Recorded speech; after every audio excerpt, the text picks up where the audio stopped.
সবজি লাল হয়ে গেছে এই শীতকাল লেভেল, মানে শীতের কোনো খবরও নাই আর।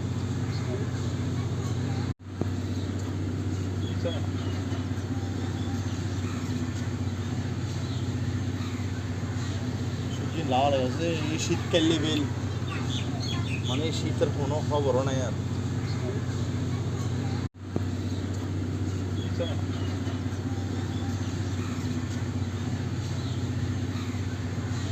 সবজি লাল হয়ে গেছে এই শীতকাল লেভেল, মানে শীতের কোনো খবরও নাই আর।